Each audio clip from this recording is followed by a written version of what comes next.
Striker Timnas Indonesia U23, Rafael Struijk, siap beraksi kembali.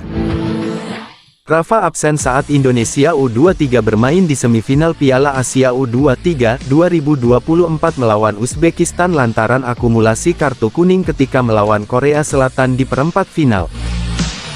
Penyerang ADO Den Haag itu bisa diturunkan kembali saat Indonesia menantang Irak pada perebutan tempat ketiga di Stadion Abdullah bin Khalifa, Doha, Qatar, Kamis tanggal 2 Mei tahun 2024 malam WIB. Sebelum lanjut mohon Anda subscribe, like dan komen di channel ini, agar Anda mendapatkan informasi seputar bola hari ini dan admin bisa kebeli kupat sayur. Menurut Erwan Hendarwanto, absennya Rafael Struijk meninggalkan lubang di lini depan skuad Garuda Muda. Penyerang ADO Den Haag itu tidak bermain karena terkena akumulasi kartu kuning. Memang harus kita akui kehilangan Rafael Struijk di depan sangat berpengaruh sekali. Ramadan Sananta tampil ngotot tetapi belum bisa memberikan solusi ketika bola-bola yang diumpan dari lini tengah maupun lini belakang sering sekali hilang dengan mudah, ulasnya. Ditambah dengan gol dari Ferrari yang akhirnya dianulir VAR membuat kepercayaan diri pemain-pemain kita runtuh, sehingga justru permainan keras dengan emosi tinggi yang muncul dan berujung dengan kartu merah Rizky Ridho, kata Erwan. So, kembalinya Struijk akan membuat serangan Timnas Indonesia U23 lebih matang.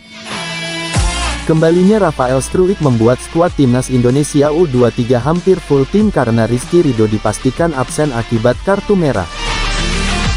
Yang menarik, untuk melawan Irak, pemain keturunan Indonesia yang dibawa oleh Shin Tae-yong ke Qatar bakal turun semua.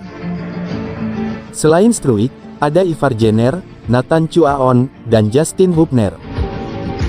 Mereka kini dikenal dengan sebutan Kuartet Anjir, berdasarkan huruf pertama nama depan mereka. Sayangnya, tim Garuda Muda harus kehilangan pemain penting di lini pertahanannya. Pemain yang dimaksud adalah Rizky Ridho, stopper sekaligus kapten Timnas Indonesia U23. Pemain Persija Jakarta itu dipastikan absen karena kartu merah yang diterimanya ketika menghadapi Uzbekistan U23 di semifinal Piala Asia U23. Rizky Ridho dianggap melanggar keras pemain Uzbekistan di mana kaki kanannya masuk ke area pangkal paha pemain lawan saat melakukan clearance bola. Sejauh ini, Rizky Ridho selalu menjadi pilihan utama Shin Tae-yong di lini pertahanan Timnas Indonesia, tak terkecuali di Piala Asia U23 2024 ini. Lalu ketika Rizky Ridho harus absen, siapa yang akan menggantikan posisinya di lini pertahanan Timnas Indonesia U23? Kembalinya Nathan Chuaon ke Timnas Indonesia U23 setelah sempat pulang ke klubnya, Heerenveen, memang krusial. Pemain yang diplot menjadi gelandang tim Garuda Muda di Piala Asia U23 2024 ini sebenarnya adalah seorang bek tengah. Saat membela Timnas Indonesia melawan Vietnam dalam dua laga kualifikasi Piala Dunia 2026 zona Asia, Nathan diplot sebagai bek tengah. Namun, pemain yang satu ini memang punya kemampuan bermain beberapa posisi berbeda.